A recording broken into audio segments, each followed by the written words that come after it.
예, 안녕하십니까. 순천향대학교 천안병원의 이용진입니다. 저는 그 충청남도 권역형 환경보건센터를 좀 맡고 있습니다. 제가 오늘 말씀드릴 내용은 그 환경성 질환과 미세먼지에 대해서 말씀을 좀 드리겠습니다. 지금 아시다시피 우리가 코로나 때는 그래도 상당히 좀 날씨가 좀 좋았습니다. 근데 공교롭게도 코로나가 끝난 시점이 되니까 다시 또 이렇게 좀 뿌연하게 됐죠. 이건 아주 심했던 그런 모습들을 지금 이제 사진으로 좀 담았던 내용입니다. 자, 그럼 우리가 미세먼지는 좀 어떻게 해서 생기는지 한번 오늘 이제 말씀드릴 거는 미세먼지가 과연 뭐고, 미세먼지의 종류는 어떤 게 있고, 그 다음에 미세먼지가 우리 그 몸에 들어오면은 어떤 건강에 영향을 미치는지, 또 우리가 많이 미세먼지, 일반적인 미세먼지 말고 우리가 이제 건축물이라든가 이런 데 만드는 성면은 또 어떤 게 문제가 되는지 이런 것에 대해서 이 시간을 통해서 말씀을 드리겠습니다. 이 사진을 보는 것처럼 지금 보니까 어떻게 되겠어요? 지금 공장이라든가 아니면 이제 발전소 이런 데서 이제 굴뚝에서 나오는 먼지, 이런 이제 먼지가 매연이 이렇게 이제 떠다니다가 구름이랑 이제 같이 섞여가지고 우리가 다시 어떻게 됐습니까? 어떻게 우리가 산성비를 떼서 지금 떨어져 나오는 그런 모습을 좀 보여주고 있습니다. 자, 이런 거는 우리가 보통 이제 환경 오염인데, 그래서 이제 우리가 공장이라든가 아니면 이제 발전소로부터 나오는 그런 미세한 물질들이 이제 우리 질소화물이라든가 황산화물 그런 데 결합이 돼가지고 우리가 이제 호흡을 하면서 이렇게 건강에 영향을 미칠 수가 있습니다. 그래서 이제 대부분이 이제 잘 아시다시피 눈이라든가 코 같은데 이런 자극을 줄 수가 있고, 그러다 보니까 또 하나는 호흡기를 통해서 들어와서 만성기관점이라든가 폐렴 이런 걸 이제 일으킬 수가 있죠. 그래서 우리가 보면 예전에도 이제 산성비 얘기를 많이 좀 했었는데 그 사람한테도 영향을 주지만은 또 자연한테도 영향을 준다. 이렇게 좀 우리가 좀 많이 알고 있습니다. 그 다음에 또 하나 이제 이거 우리가 흔히 이제 주변에서 볼 수 있는 그런 모습인데요. 재개발, 재건축 많이 하시죠, 보면. 근데 이런 주변에서 우리가 환경에 처해 있다 보니까 여기서 날리는 많은 먼지들, 미세, 분진들, 이런 게 이제 노출될 수 있습니다. 근데 그 중에서도 우리가 또 하나 가장 걱정하는 거는 여기서 나올 수 있는 건축물 속에 들어갔던 성면입니다. 그래서 지금 이런 경우가 지금 우리가 또 문제가 될 수 있는데, 이건 이제 과거에 한 10여 년 전에 이제 서울 지역에 재개발 단지 내에 이런 어린이집이 있었는데, 모든 이제 집들이 철거하고 다 이주를 했는데, 이 어린이집이 마땅한 장소를 구하지 못해가지고 몇 개월 동안 같이 공사하는 그런 데 같이 공존했던 그런 경우가 있었습니다. 그래서 그때 이제 국가적으로도 참 이제 이슈화 됐었고 문제가 됐었는데, 이런 게 지금 우리가 또 성면에 대해서 문제점을 유발시킬 수가 있고요. 또 하나 이제 여러분들이 흔히 이제 주변에서 볼 수 있는 우리 건축물 천장재 보면 이렇게 벌레무늬 모양에 대한 이런 합판 같은 게 있지 않습니까? 천장재 이런 데도 이제 성면에 들어가 있습니다. 그러다 보니까 우리가 건축물에 들어가 있고, 특히 이제 학교 같은데 여기 지금 데이터를 좀 보여드리면 서울 시내에서 학교에 대한 성면이 얼마만큼 있는지 이런 조사도 또 이제 실시를 했었습니다. 2009년도부터 해서 쭉 했는데 봤더니 생각보다 심각하게 성면에 함유된 그런 건축물이 많이 포함됐는데, 또 하나는 파손된 정도가 좀 심해가지고 우리 건강에 영향을 위협할 수 있다. 이런 내용들도 기사화됐던 게 있습니다. 자, 이제 학교 성면에 대한 공포가 보니까, 자, 이제 서울 반포 원촌 중에서 재개발하면서 이제 2006년도부터 이제 문제됐고, 아까 제가 이제 그림에 이제 건축 우리가 재개발하는 지역에 보여드렸던 게 서울 성동구 지역의 홍익 어린이집 여기 재발됐던 게 2009년도 요게 이제 문제됐던 게 좀 보였고, 또 하나 이제 몇 년 지나서 봤더니 경남 하동초등학교에서는 학교 운동장 흙을 깨끗하게 우리 학생들을 위해서 했던 흙에서 보니까 성면이 좀 검출됐다, 이런 문제 좀 생겼습니다. 또 하나는 또 과천에서도 2011년도에 운동장에서 이제 성면이 좀 발견된다, 이런 문제가 좀 많이 됐었죠. 그래서 이런 이제 사회적인 이슈가 되고 있습니다. 그래서 오른쪽에 보이는 이 지금 이제 사진을 보면은, 그러니까 운동장이 아주 이제 시커멓게 새로운 돌로 이제 딱 모래로 깔았는데, 이게 공교롭게도 우리가 감남석이라고 그래가지고 성면이 함유되는 그런 게 지금 포함이 됐었습니다. 그래서 이제 이게 또 문제가 됐었던 거죠. 자, 이렇게 이제 사진상 이렇게 보면은 이렇게 이제 보였습니다. 근데 저 오른쪽에 보니까 자, 우리 이제 학생들이 보통 이제 그거 이제 뭐 등학길에 거기하고 학교에서 생활하고 이렇게 지내고서 집에 와서 보니까 가방 안에 이렇게 먼지를 털어봤더니 이 시커먼 그 감남석 이런 쉽게 얘기하면은 이런 그 모래 같은 게 막 떨어져 나왔어요. 그래서 이거를 갖다가 한번 성분 검사를 해봤더니 이렇게 성면이 책가방 흙먼지에서 이렇게 성면이 좀 발견이 됐던 그런 이제 이런 사진도 있습니다. 그래서 지금 우리가 이제 문제되는 거는 자, 미세먼지가 과연 뭐고, 그 다음에 미세먼지에 대한 종류는 뭐고, 성면은 뭔지, 여기에 대해서 잠깐 말씀을 드리고, 거기에 대한 건강 피해에 대해서도 소개를 좀 시켜드리도록 하겠습니다. 자, 미세먼지를 갖다 정의를 내릴 때 보면은 대기 중에 떠다니거나 흩날려 내려오는 10마이크로 이하의 입자상 물질 갖다가 미세먼지란다. 이렇게 보통 정의를 하고 있습니다. 그래서 아마 여러분들이 도로를 다니다 보면은 뭐 PM10이다, PM2.5다 하는 그런 전광판들을 많이 볼 수가 있습니다. PM10이라는 거는 1000분의 10mm보다 작은 먼지, 이런 걸 좀 얘기하는데 보통 머리 직경보다 6분의 1 내지 7분의 1 정도 작은 사이즈의 그 먼지를 갖다가 PM10이다. 이렇게 보통 얘기를 하고 있습니다. 우리가 보통 지금 마이크로미터라는 거는 우리가 이제 쉽게 계산하면은 우리가 1mm의 1000분의 1 정도의 사이즈입니다. 그래서 지금 PM10 같으면은 굉장히 좀 적지만 그거보다 더 적은 먼지, 분진이죠. PM2.5 이런 거는 보니까 머리카락의 약 30분의 1 정도 크기의 작은 입자더라. 이렇게 좀 보통 표현하고 있습니다. 근데 아까 제가 학교라든가 건축물에 속해 있다는 그런 성면 같은 경우는 0.02 마이크로입니다. 쉽게 PM2.5보다도 훨씬 더 작죠. 그러니까 이런 게 우리가 호흡을 하면서 우리가 폐로 들어올 수가 있습니다. 그래서 여기 사이즈별로 한번 그림을 좀 보여드린 건데요.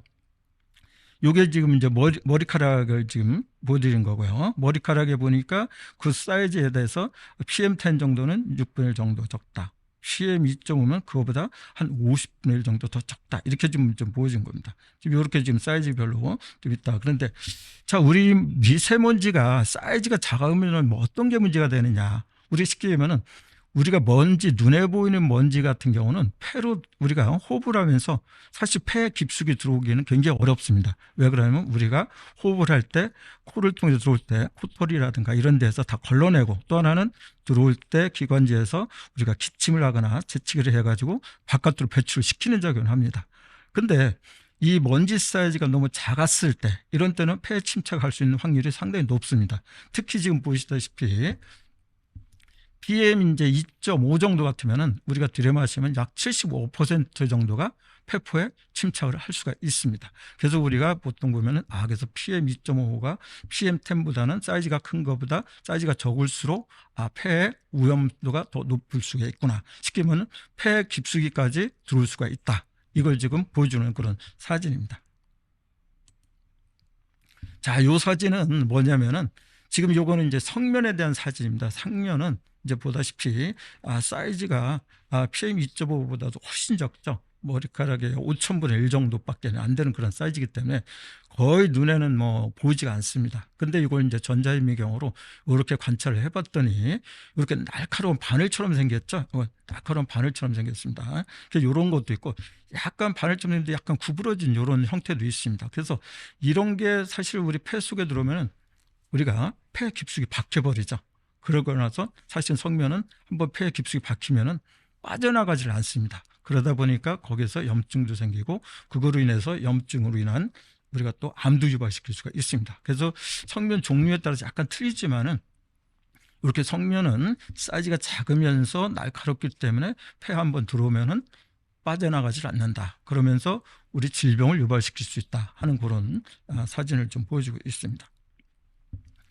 자, 이제 이 국가별로 미세먼지, 쉽게 말하면 PM2.5라는 그 농도를 갖다가 이제 한번 과거에 한번 조사를 좀 해본 적이 있었습니다. 그랬더니 자, 서울에 대한 미세먼지 농도가 PM2.5가 뭐 한 거의 30 가까이로 좀 28, 29 뭐 이렇게 나왔는데 높죠.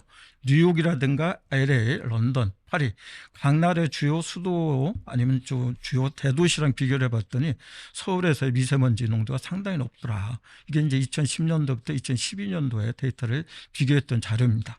그래가지고 이렇게 높게 하면은 우리 국민들한테 건강에 큰 영향을 줄 수 있다. 그래서 정부에서는 2018년도 3월 미세먼지에 대한 기준을 좀 강화를 시켰습니다. 쉽게 얘기하면은 우리가 PM2.5 초미세먼지라고 할 수 있는 거를 하루에 보통 노출 기준을 갖다가 35 마이크론 미만으로 유지 좀 시키자. 과거에는 50 정도였습니다. 요거를 갖다가 35m 좀 유지시키자 하는 거고, 또는 연간 평균을 25에서 15 정도로 낮추자.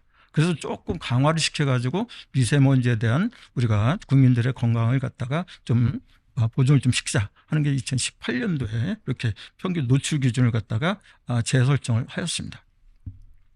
자, 지금 이제 저희들이 이제 제가 말씀드린 것 중에 계속 미세먼지 하는데, 그럼 미세먼지가 어디서부터 생기느냐?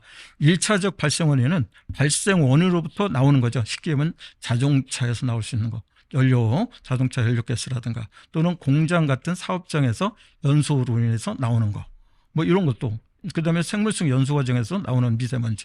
이런 걸 우리가 1차적 발생이라고 그러고, 2차적 발생은 그렇게 나왔던 1차적으로 발생으로부터 나온 그런 가스 형태 물질이 공기 중에 물질하고 화학반을 일으켜가지고 미세먼지가 되는 겁니다. 그래서 흔히 저희들이 얘기하기에는 뭐 질소산화물, 황산화물, 아까 이제 산성비 말씀을 드렸죠. 그렇게 올 수 있는, 그리고 그다음에 암모니아, 그다음에 이제 VOC, 휘발성 유기화합물, 이런 게 수증기하고 반응을 해가지고 우리가 미세먼지로 발생을 할 수가 있습니다. 근데 이제 흔히 우리가 보면 여름철에 보면 이거 황사가 심하다, 이런 얘기를 좀 많이 하죠.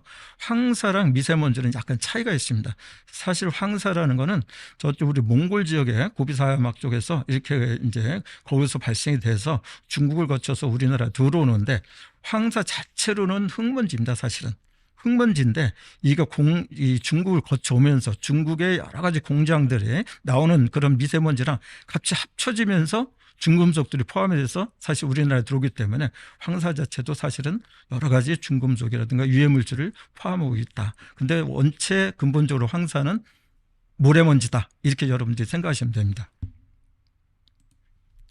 자, 미세먼지 이제 배출원에 대해서 이렇게 이제 여러 가지 이제 얘기를 드렸는데요. 우리가 지금 봤더니, 자, 국내 배출원에서 자, 수도권이랑 우리가 그 전국 단위로 해서, 자, 우리 미세먼지 배출원이 어디서 가장 많이 나오는지 이걸 조사한 적이 있었습니다. 이건 이제 환경부에서 보도자료인데요. 지금 수도권을 봤더니 경유차에서 가장 많이 나오더라. 수도권에서는 경유차에서가 가장 많이 나오더라. 이런 이제 데이터가 있었고요. 전국 단위에서 봤더니 각 공장에서 배출되는 이런 배기가스에서가 가장 많이 미세먼지가 나오더라. 이런 보고가 있었습니다. 자, 그러면 우리가 이제 미세먼지가 우리 몸에 들어오면 어떤 이제 문제를 일으키는지, 건강에 대한 영향을 봤더니, 저희들이 뭐 이제 기본적으로 말씀드릴 때, 자, 미세먼지가 코로 흡입을 해가지고 기관지를 통해서 폐에 이제 영향을 줄 수 있다. 여기까지는 뭐 일반적인 분들도 다 이제 우리가 이해할 수 있는 거죠. 근데 아니, 미세먼지 많이 마셨다고 뇌에 문제가 생기나? 심장에 문제 생기나? 사실 조금 어렵죠, 이해하기가. 근데 사실 보니까 여기 지금 이제 이렇게 그래프에 보는 것처럼 뇌에서도 뇌졸중을 증가시킬 수 있다 하는 게 좀 있고요. 그다음에 혈관에서는 혈관을 수축시키고 동맥경화도 유발시킬 수 있다. 폐에는 뭐 마찬가지로 당연히 이제 올 수가 있겠죠. 천식이라든가 폐암이라든가 기관지염 같은 게 올 수 있고, 그다음에 이제 혈액에도 이렇게 올 수 있고, 심장에도 보니까 부정맥도 발생시킬 수 있더라. 이런 게 이제 지금 우리가 현재 지금 밝혀지고 있는 사실입니다. 자, 이제 이걸 하나하나 조금 보면은, 미세먼지에 의해서 건강에 올 수 있는 건 단기적으로는 천식 발작을 일으키거나 뭐 기관지염, 부정맥 등들의 증상이 발생시키거나 또는 더 악화시킬 수 있다 하는 것도 있고요. 높은 농도의 미세먼지가 오랫동안 노출됐을 때는 폐암도 발생시킬 수 있다 하는 거고, 또 심장질환도 유발시킬 수 있다 하는 겁니다. 특히 어린이 경우는 폐가 성숙이 좀 덜 됐고 이러기 때문에, 또는 실내에서 활동할 수 있는 그 빈도가 많기 때문에 성인에 비해서 미세먼지에 취약하다. 그래서 특히 어린이들한테는 우리가 미세먼지가 건강에 영향을 더 악화시킬 수 있는 그런 그런 가능성이 높다, 이렇게 좀 볼 수 있고요. 또는 임산부에서는 태아의 어떤 성장이라든가 발달에 영향을 끼칠 수가 있다, 이렇게 좀 되고 있습니다.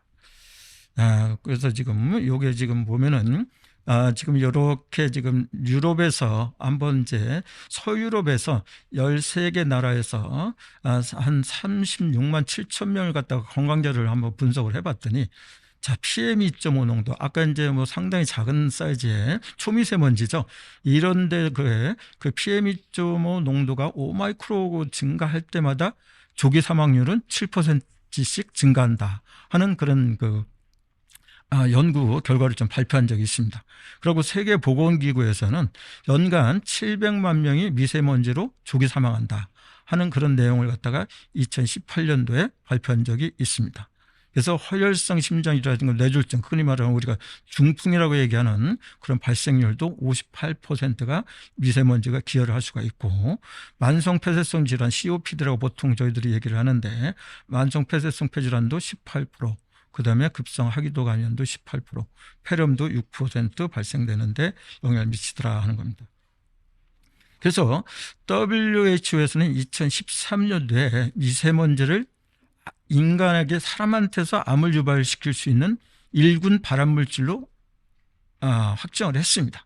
자, 지금 보면 1군 발암물질이라고 하면 그 사람한테서 암을 유발시킬 수 있는 거로 밝혀진 물질이죠. 쉽게 말하면 알려진 물질이죠. 이거는 사람한테서 암을 유발시킬 수 있는 그런 물질이다. 이렇게 해서 하는 게 1군 발암물질인데, 대부분 이게 꼭 원인이 밝혀졌다기보다도 노출되지 않은 사람 군에 비해서 노출된 사람한테 암을 유발시킬 수 확률이 상당히 높았을 때를 갖다가 보통 얘기를 하는 겁니다.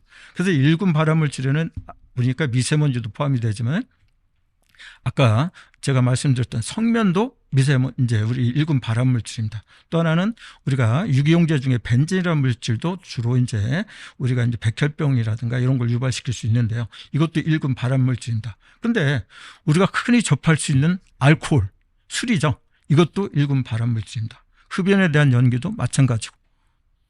그래서 이제 1군 발암물질은 또 하나는 우리가 이제 어떤 그 방사선 노출 이런 것도 1군 발암물질입니다. 그래서 1군 발암물질이라는 게 지금 사실은 굉장히 우리가 주의를 해야 되겠지만 다양하게 좀 많이 있구나. 그래서 우리 생활 속에서도 1군 발암물질이 많이 있다 하는 걸 잠깐 말씀드리겠습니다. 자, 그래서 미세먼지의 발암 위험도를 봤더니 아까 이제 PM2.5가 5마이크로 정도 증가할 때마다 폐암 발생 위험률은 약 18%가 증가한다. 이렇게 지금 보고가 되어 있고요. 그 다음에 PM10 같은 경우는 우리가 아까 폐포에 들어오기가 굉장히 어렵다. 사이즈가 커서 침착은 많이 안 된다고 그랬는데 이것도 10마이크로가 증가할 때마다 폐암 발생 위험도가 22%가 증가하는 거로 이렇게 지금 보고가 되어 있습니다. 그다음에 조기 사망 위험은 아까 말씀드린 대로 PM2.5 같은 경우는 5마이크로 증가할 때마다 사망 위험이 7%가 증가한다 하는 게 지금 보고되어 있고요. 그다음에 기타 이제 우리가 보통 피부라든가 알레르기성 비염 이런 게 좀 나타날 수 있다. 이렇게 좀 알려져 있습니다. 자, 이거 사진이 참 여러분들이 보기 좀 딱하게 보이죠? 어린아이가 보니까. 그러니까 얼굴이라든가 온 전신에 있고, 그다음에 성인도 보니까 온몸에 이렇게 이제 알러지 반응, 지금 시키면 피부 막 습진이나 발진처럼 이렇게 좀 보이고 있죠. 그래서 사실은 미세먼지가 호흡기 계통뿐만 아니라 아까 얘기했듯이 전신 증상을 일으킬 수 있는데 우리가 보니까 피부에도 영향을 줄 수가 있다. 이렇게 좀 볼 수 있고요. 그래서 우리가 미세먼지로 인한 알레르기성 질환이 갖다가 발생시킬 수가 있는데 대부분이 우리가 태어나서 이제 얼마 안 됐거나 태할 때 그런 때는 우리가 보통 아토피성 피부염 이런 게 좀 많이 발생될 가능성이 있죠. 이게 대개 이제 보통 아토피성 피부염 같으면은 유전적인 요인이랑 환경적인 요인이 있는데 환경적인 요인 중에서도 특히 미세먼지도 기여를 한다. 이렇게 좀 볼 수가 있습니다. 그다음에 천식도 우리가 유전적인 요인이랑 환경적인 요인 때문에 올 수가 있고요. 그다음에 성인에 대해서 알레르기성 비염도 나타날 수 있다 하는 게 지금 알려져 있는 미세먼지의 영향입니다. 자, 그럼 봤더니 2000년대에서 2010년도 우리나라 이제 전국 역학조사를 좀 진행했어요. 그래서 봤더니 연령별로 이제 우리가 아토피성 피부염이라든가 천식, 알레르기성 비염에 대한 조사를 해봤더니 자, 6, 7세 정도 되는 애들한테서 아토피성 피부염이 지금 보니까 지금 2010년도에 증가하는 걸 좀 보였죠. 천식은 비슷비슷하고 그다음에 알레르기성 비염도 19.1%에서 37%로 상당히 좀 증가하는 걸 보였습니다. 또 연령별로 그러면 10세에서 12세에서 13세 애들을 좀 봤더니 마찬가지로 아토피성 피부염이 증가하는 걸로 보였고 알레르기성 비염도 증가하는 걸로 보였습니다. 쉽게 얘기하면은 우리가 봤더니 연령이랑 크게 상관없이 아토피성 피부염이라든가 알레르기성 비염 같은 게 지금 또 하나는 천식 같은 게 자꾸 증가가 되더라. 그럼 이게 어떻게 돼서 이런 증가율이 자꾸 오는지 이런 걸 지금 보여주는 그런 내용입니다. 자, 알레르기성 비염에 대해서는 아까 말한 대로 대부분이 유전적인 요인을 가지고 있는 그런 성분이 있고, 그 다음에 또 하나는 우리가 알레르겐, 여러분들 알다시피 동물 털이라든가 진먼지라든가 아니면 곤충 매개체 같은 거 이런 거에서 이제 우리가 또 올 수가 있겠죠. 또 하나 우리가 거기에 역할을 해주는 게 대기오염 물질입니다. 쉽게 얘기하면 대기오염이 되다 보면 거기 미세먼지 같은 게 이거를 또 하나의 악화 요인이 될 수 있습니다. 그래서 우리가 어렸을 때는 주로 아토피성 피부염으로 발생된 애들이 조금 지나면서 성장을 하면서 학동기, 쉽게 하면 학교 다닐 그런 시점에서는 되게 천식 유발시킬 수가 있고, 그런 상태에서 지속되다가 성인이 되면 대부분이 알레르기성 비염 같은 게 발생이 많이 된다. 이게 보통 알레르기성 질환의 보통 우리가 사이클이라고 좀 보시면 됩니다. 그래서 이렇게 미세먼지가 우리가 건강에 여러 가지 영향을 주는데 호흡기뿐만 아니라 이렇게 피부라든가 알레르기성 질환을 유발시킬 수 있는데도 영향을 미친다 하는 걸 좀 말씀을 드리는 겁니다. 자, 그 다음에 제가 이제 말씀드린 건 이제 성면입니다. 지금 이제 사이즈가 2.5보다도 더 적은 그런 사이즈인데, 요거는 이제 우리 성면이 노출돼 있는데, 이거 성면 같은 경우는 우리가 염증뿐만 아니라 여러 가지 이제 암도 유발시킬 수 있습니다. 폐암도 유발시킬 수 있고, 폐를 싸고 있는 막에 생기는 게 이제 악성 중피종이라는 암인데, 이것도 이제 성면으로 인해서 흡입을 해서 생길 수가 있습니다. 또 하나는 후두암도 생길 수가 있고요. 그다음에 여성들에선 난소암도 유발시킬 수 있다. 이렇게 지금 알려져 있습니다. 근데 우리가 성면을 내가 직접 취급을 하지 않았는데도 발생되는 경우가 있습니다. 지금 봤더니 각 나라에서 제가 여러 가지 이제 보였더니 단순 학교에서 근무를 하는 분들 또는 학교에 어떤 그 건축물을 유지 관리하시는 분들, 이런 분한테도 성면에 의한 질환이 발생이 되더라 하는 그런 보고서들이 많이 지금 나타나고 있습니다. 그래서 지금 국내에서도 이제 학교 성면 때문에 문제점이 많이 일어났는데요. 사실은 미국에서도 85년도에 이런 성면 때문에 홍역을 좀 치렀고, 폴란드에서도 마찬가지로 한 10년 뒤 97년도 정도에 이런 학교 성면 때문에 문제가 좀 됐었습니다. 자, 그럼 우리가 이제 가장 이제 우리가 걱정하시는 건 학부형들 있고, 야, 성면 조금만 마셔도 위험한지 아니면 적게 마시는 게 되는지, 사실 굉장히 어렵죠. 근데 지금 사실은 모든 우리가 성면을 갖다가 안 마실 수가 없습니다. 그래서 지금 우리가 환경적으로 어떤 그 환경 노출 기준을 좀 해놨는데요. 보통 성면의 실내 공기 기준치를 0.1개 정도 이렇게 해놨습니다. 1세제곱미터당. 그래서 이 정도는 어느 정도냐. 우리가 하루 종일 40년간 내내 이제 이런 성면을 노출해서 마시게 됐을 때 10,000명 중에 1명이 성면 질환에 걸릴 확률, 이런 걸 따져가지고 지금 실내 공기 기준치를 0.015 세제곱미터다 이렇게 좀 해놨습니다. 그럼 이걸 학교 교실로 기준으로 잡으면, 자, 우리 학교 교실이 만약에 높이가 10m고 아니 가로가 10m고 세로가 10m고 그다음에 높이가 3m인 그런 공간 내에 있었을 때, 여기에 있으면 교실 중에는 0.01개의 어떤 기준치로 해도 300만 개가 있다는 그런 뜻입니다. 그래서 이거를 암만 법정 기준치 100분의 1로 줄인다고 해도 성면이 3만 개 정도 되는 겁니다. 쉽게 얘기하면 청소를 암만 잘하고 해도 성면이 공기 중에 떠다닌다 하는 그런 의미입니다. 이 사진은 제가 이제 일반적으로 환경적인 노출이 됐을 때 이런 정도고요. 직업적인 노출은 성면에 폐가 이 정도 들어왔을 때고, 요 맨 만약에 오른쪽에 있는 사진은 우리가 성면 위에서 폐암을 유발시켰을 때 성면이 이 정도에 노출돼서 들어와 있었을 때 폐암을 유발시킬 수 있다 하는 그런 거를 사진을 좀 보여줬습니다. 그래서 우리가 일생에 걸쳐서 성면을 갖다가 실외 노출 이렇게 했는데, 학교 내에서도 이렇게 보면 이렇게 0.00055, 쉽게 보면 100만 명당 6명 정도는 올 수가 있다. 성면을 위해서 이렇게 지금 알려져 있습니다. 자, 그럼 이제 우리가 이제 성면 해체자 보면 우리가 항상 학교 성면에서 얘기를 많이 하죠. 자, 성면이 있으면 위험하냐? 물론 위험할 수도 있는데, 우리가 그냥 성면 덩어리를 있는 건 별로 위험하지는 않습니다. 그게 아주 부서져 가지고 이렇게 날렸을 때가 위험하기 때문에 이런 게 성면 조각이 뭐 조금 나온다고 해서 다 건강에 영향이 있다. 그런 거는 아닙니다. 근데 하나 이제 우리가 성면이 조금이라도 노출되면 위험하냐? 아니라고는 할 수는 없습니다. 근데 우리가 보통 확률론적으로 따지기 때문에 성면이 지금 조금 노출됐다고 해서 다 문제되는 건 아니다. 그래서 우리가 가능하면 그래도 좀 줄여줘야 되겠다 하는 게 좀 있고요. 또 하나는 자, 성면은 공기로 이제 보통 호흡기를 통해서 들어오는데 물하고 음식이랑 먹었을 때는 어떠냐? 현재 지금 똑같이 위험하냐? 근데 지금 현재까지는 물하고 음식에 어떤 성면에서 섭취했었을 때 건강에 어떤 영향이 있다고 국제적으로 밝혀진 건 없습니다. 그래서 지금 대부분은 호흡기를 통해 들어왔을 때 문제가 될 수 있다 하는 거고요. 그다음에 이제 아까 말씀드린 대로 성면은 이제 일군 발암 물질입니다. 그래서 지금 아까 알코올이라든가 뭐 담배 연기 뭐 이런 거랑 또 똑같이 일군 발암 물질이죠. 거의 비슷하면 생긴 겁니다. 그래서 자, 우리가 일군 발암 물질이다. 그래서 다 우리가 공포심 가질 필요 없고, 자, 성면에 암을 유발시키는 어떤 이유가 어떤 되게 발견돼서가 아니라 그 상당수가 노출된 사람들한테는 암에 걸리기 때문에 이렇게 올 수 있다 하는 걸 지금 말씀드리는 겁니다. 그래서 우리가 미국 환경보호청에서는 폐암의 위험 가능성이 있다 하는 거를 결론을 짓고, 그다음에 그럼 설정을 갖다가 어디까지 이상이면 안전하냐 이런 걸 성면을 허용한 게는 설정할 수 없다고 결론을 내렸지만은 성면이 우리가 노출됐을 때는 어떤 건강에 영향을 미칠 수가 있기 때문에 이걸 조절하고 제거하는 규정이 필요하다는 그런 내용을 좀 했습니다.